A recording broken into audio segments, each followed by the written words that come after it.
don't get too hung up on that initial idea. Get the business going, get out there, and you'll find the full value after you have those discussions. Open to them. You are listening to the Business Leadership Podcast with Edwin Frondozo. Good morning, good afternoon, and good evening, biz leaders. Welcome to this special episode of the Business Leadership Podcast, which is brought to you in collaboration with RBC. This is the Growth Unlocked podcast mini-series designed to guide business owners and aspiring entrepreneurs through today's dynamic business landscape. Today, we have the pleasure of hosting Karen Greve Young, Executive Director of Futurpreneur, and Shane Murphy, CEO of OWNR, along with co-host Don Ludlow from RBC. Our conversation will revolve around the essential early steps for aspiring entrepreneurs, the broader outlook of entrepreneurship in Canada, and the pivotal role of business planning for long-term success.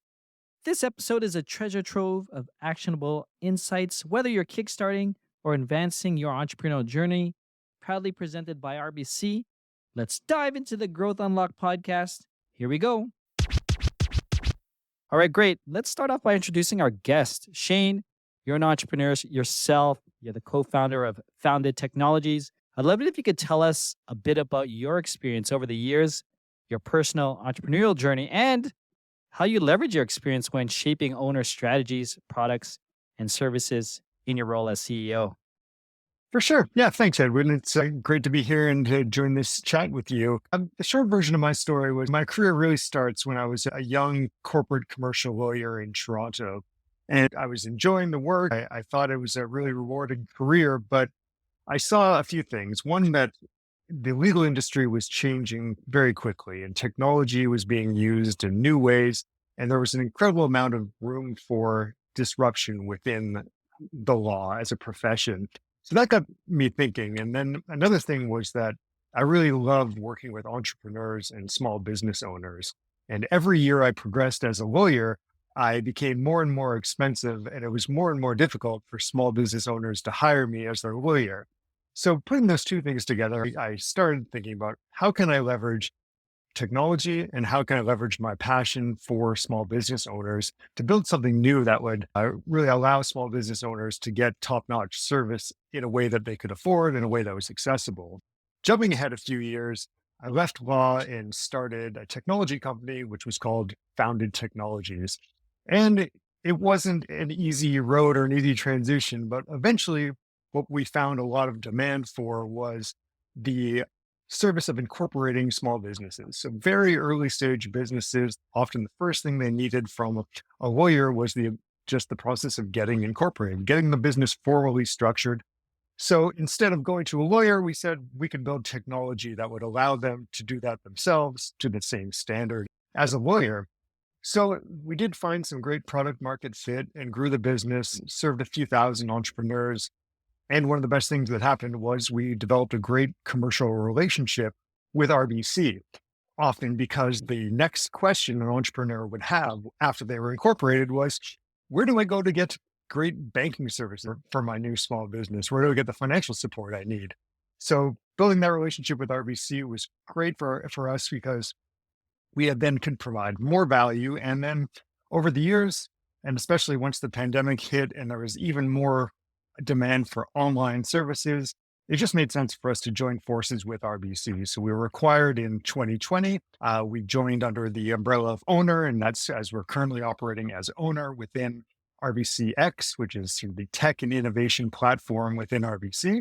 And yeah, to jump to the present day, we've just grown the business every year. We've currently served over 140,000 Canadian businesses. So really serving a lot of Canadian businesses and helping them.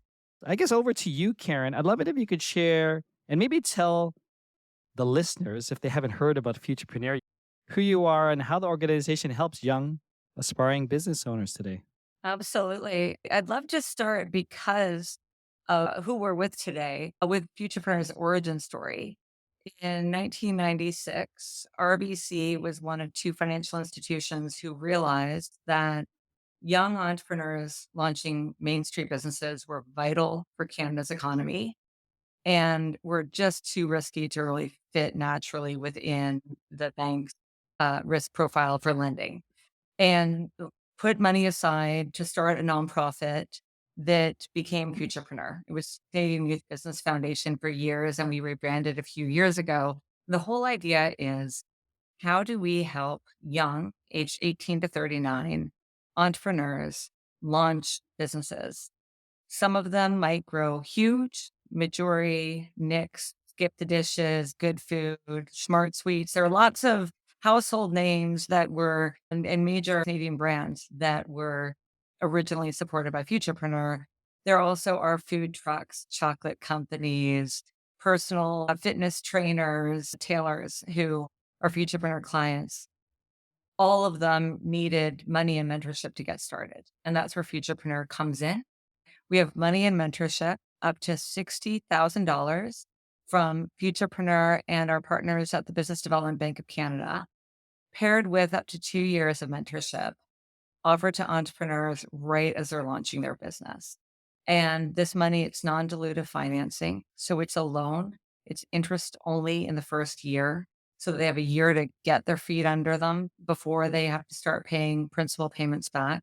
And it really, for a lot of the kinds of entrepreneurs we support, it's what they need. It's what they need to get going. And we have, in our 27 years, supported more than 17,000 young entrepreneurs across the country in every province and territory in communities of all sizes, rural, remote, big cities.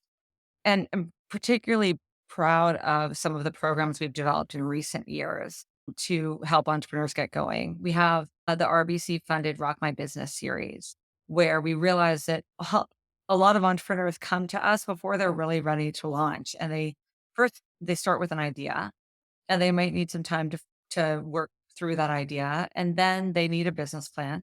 So we have Rock My Business Idea, Rock My Business Plan, Rock My Business Cash Flow as a workshop series funded by RBC, delivered by our team, to help entrepreneurs get to the point where they're ready to apply for that money and that mentorship, that financing. And then we have a tailored program in the pre-launch stage called Opiki Win, which means growth in Cree for Indigenous entrepreneurs. And that's some of the work we've done in recent years, creating tailored programs, particularly for Indigenous entrepreneurs and Black entrepreneurs who just starting a business is hard for everybody. It's harder for some communities than it is for others. And those are two communities facing barriers.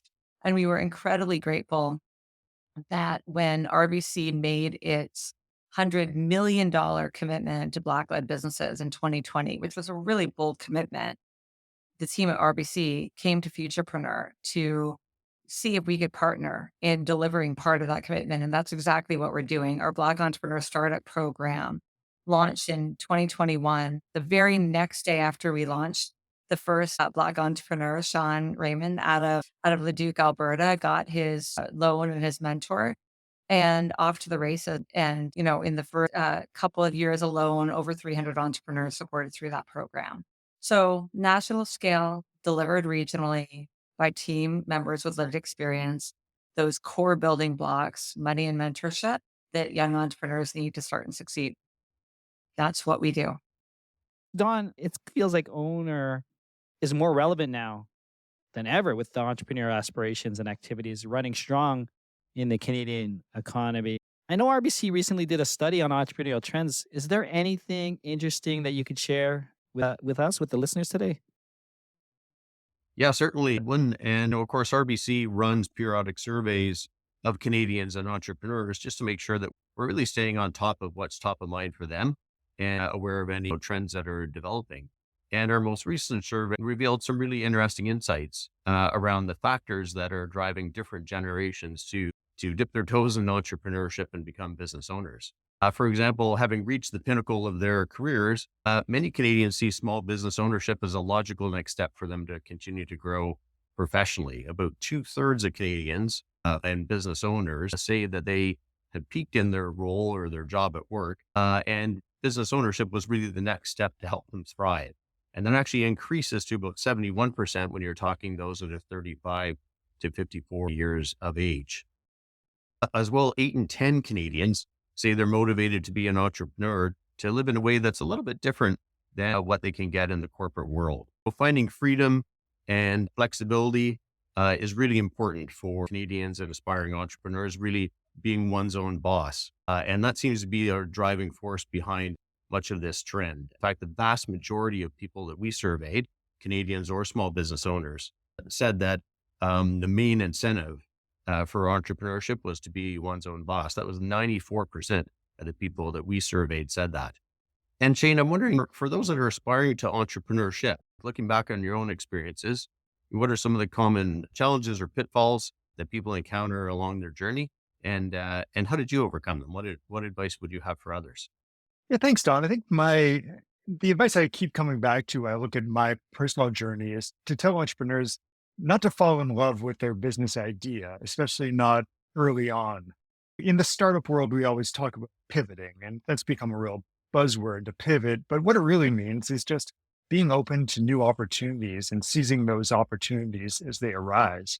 In my personal journey, we really were focused on those legal services and incorporation services, which continue to be a great value driver for us. But we were totally oblivious to the idea of bank value when we started the business and that connection between incorporation and bank value. The only way we uncovered that whole mountain of value that was inherent in our business was by reaching out and talking to other people. So it was when we built those relationships and had the discussions, it became quite obvious that there was a valuable synergy there. So within that advice, there's also, you just have to get out of your shell and talk to others, talk to other entrepreneurs, talk to people in the business world and find, people who've done similar things and people who on the surface are doing something totally different because you might find those connections there. But when you have those conversations and really branch out, that's where you're going to seize the opportunities that are available. And if you need to pivot your business model, that's great. But it really goes back to the first thing I said, which don't get too hung up on that initial idea. Get the business going, get out there, and you'll find the full value after you have those discussions and remain open to them. Karen, how does Futurpreneur help young entrepreneurs get their businesses started, get going, and maybe avoid some of the challenges or pitfalls that that Shane and others have encountered on their journey? Yeah, it's a great question. And to some extent, the pitfalls and obstacles are different for different businesses, but there are some common threads. And the one that Shane mentioned, which is so key, is you can't fall too in love with your initial idea. There's the Ikigai framework, which is a brilliant one, which is what you want to find is that intersection of what you love, what you're passionate about, what the world needs, and what someone will pay you for. And I think often entrepreneurs have two or three of those, but not all four. And that's where some of those pivots come in. And you might start off with something that you love, you're passionate about, you think the world needs, but the world wants it for free. And that's actually where our Futurepreneur team comes in. That's where that Rock My Business idea and Rock My Business Plan workshopping comes in to help entrepreneurs talk through their ideas and flesh them out. And it's so brilliant that RBC funds these programs because they're really high touch. They're really intensive for entrepreneurs to work with networks they wouldn't have access to otherwise, to work through some of these iterations before they launch. But then we have a whole team of entrepreneurs in residence and client relationship managers who work with the entrepreneurs on their business plan and their cash flow to make sure they're realistic. By their nature, are optimistic people who believe in the art of the possible and are excited about what they can do. And that's amazing. And then they're running a business in the real world. So we try to make sure that they're ready for that real world. If you have a business plan and you want to go into a regulated sector, you need to actually have the whatever credential certificates, certifications to run a business. And we help answer some of those questions up front. And then the other thing that Shane mentioned is not to be alone, not talking to people. We have people both on our teams and connecting entrepreneurs with other entrepreneurs to really help them. It's such a lonely journey. I think it's even lonely for people who start with co-founders, but it's really lonely for solo founders. And so if you can create that network around you and have the kind of the Futurepreneur family around you getting started, it'll increase an entrepreneur's likelihood of succeeding. Over to you, Don. I mean, beyond those official steps of creating the business and separating those business and personal finances, like what are some of the early steps that entrepreneurs should probably prioritize when setting up their business to ensure of their long-term success? Yeah, Edwin, so important to get started on the right foot. And that starts with, getting your finances in order right at the beginning. And to help you figure that out, we would say there's probably four key questions that you've got to ask yourself.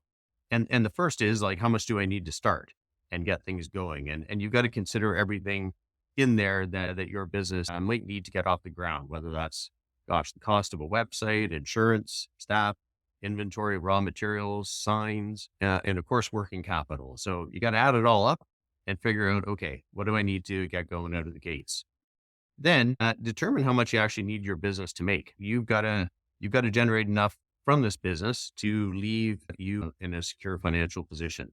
So do up a budget and a forecast, and that'll tell you, whether or not you can really get by on the business that you're planning.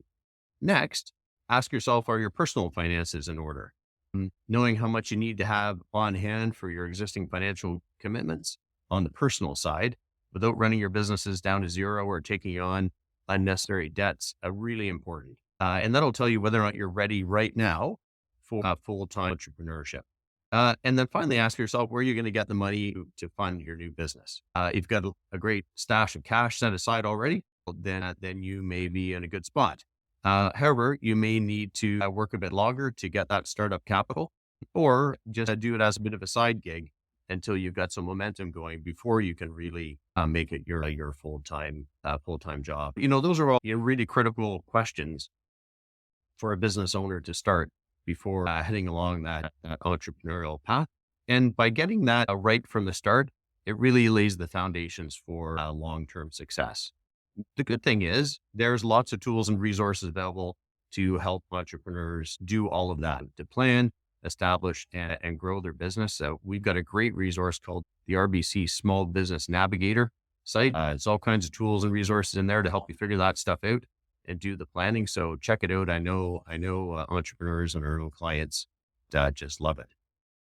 And then there's other considerations too that you've got to get right from the outset, such as the type of business structure that you're going to adopt. And so Shane, when it comes to deciding how you're going to set up your business, whether that's an incorporation, a sole proprietorship, how does an entrepreneur figure out what structure is right for them?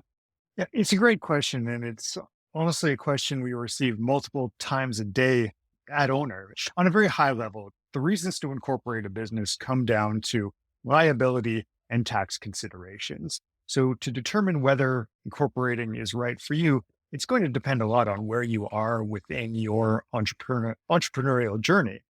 So if I just take liability for a second, I think we could all agree that starting a small business is inherently risky. And you're taking on some risk when you are setting out as an entrepreneur to start a business. The level of risk within your business is going to depend on a whole bunch of factors, like how much money you're putting into it, what kind of industry you're operating in, and all those other factors. So you'll have to look at how much inherent risk is in your business, and do you need to limit that risk on day one by incorporating before you start operating, or can you operate for a little while and look at incorporating in the future? On the tax point, it's really a question of when will you see the tax benefits of incorporating? If you have to withdraw every dollar you make as a business to support yourself personally, effectively flowing funds through your business to you personally, there's not going to be any immediate tax benefits to incorporating because everything's going to land with you personally from a revenue perspective. But when you've grown to the point where you can keep some of your funds within the corporation and effectively reinvest that money on marketing, employees, equipment, whatever you need, then you will see some tax benefits. So to give a shorter answer, I think you'll have to say that you can always start as a sole proprietor and look at incorporating in the future once you give some thought to those liability and tax considerations. But if you're committed to your business and you know your business is going to be something you're operating for the long term, you might as well get it incorporated early because incorporation is inevitable if you're going to be deeply invested in this business over a long time. what I find is often entrepreneurs wait too long to get incorporated, which is one more reason why we're really proud of how easy and quick we make it at Owner to get incorporated so entrepreneurs can do it earlier through an online platform. And of course, if anyone wants any additional information about determining if incorporation is right for you or if you can proceed as a sole proprietor, Owner's blog is full of helpful information to help entrepreneurs make that choice, depending on their own circumstances, because it's decision guidance on that big decision between sole proprietorship, incorporation, partnership, or other business structures that might be available to you. Addressing to you, Don, what would you consider to be really the critical elements for those who are looking to launch? When they're developing that business plan, are there any specific factors that are particularly essential to incorporate in a well-rounded business plan? Yeah, for sure. And I think to start, a well thought out business plan is really important in explaining to others and to yourself what it's going to take to succeed. And actually writing it down, like it's great to think it through. Writing it down can make all the difference, I think, between success and failure. And so when you're thinking about what goes into a business plan, and this doesn't have to be a novel, but it should be a really well organized and documented plan that outlines a bunch of things. First of all, what do you think your business's strengths, weaknesses, opportunities, and threats are? So this is sometimes referred to as a SWOT analysis. You can put it on a grid, and then it lays out pretty clearly, okay, well, that's the environment I'm working in and kind of what I'm bringing to the table. Next, what are your distribution channels? How do you plan to sell and distribute the product or service that you're providing to others? What's the required equipment and resources that you're going to need in order to make all that happen? What's your marketing plan? How do you let people know about all this? What's the competitive environment look like? How do you stack up compared to others? And how do you get word out, whether it's advertising or social media? And then finally, the financial component, do up a budget and a cash flow forecast. And doing all that from the start really gets you going on the right foot. And it's important to periodically review this as well, at least on an annual basis, to see how you're tracking against your plans and how you need to evolve your plans based on what you're learning and in order to continue on that path of success. A business plan is not a static thing. It's a living document that you want to evolve as you learn and grow your business. And it's never too early to start a business plan. Start writing it down right now if you have a great idea, and then start building it out from there. And it can become a really important document to share with others and to help engage them and get support from them, whether that's supplier, bankers, other partners that you're going to engage and work with in order to help your business succeed. And not only does it help articulate to others and clarify for yourself, but it gives you a lot of credibility with others. And I think it gives you a lot of confidence that you've thought things through and that you're stepping forward in the right way. That's a wrap, biz leaders. Thank you for joining us on this installment of the Growth Unlocked podcast miniseries, brought to you in collaboration with RBC. For more details about our guests, Karen Greve Young, Shane Murphy, and the invaluable insights shared today, head over to the website at thebusinessleadership.com/growth unlocked. You'll also find all the resources mentioned in this episode linked directly in the show notes in the app you're listening to. If this episode resonated with you and you haven't done so yet, hit that follow button, rate us, and drop a review. Your support not only fuels our endeavor to bring you transformative content, but also helps us connect with more visionary business leaders like you. Stay tuned for the next episode where we'll delve further into the foundation aspects of entrepreneurial success. Until then, keep pushing the boundaries and make every day a 100x day. Thank you for listening to the Business Leadership Podcast with Edwin Frondozo.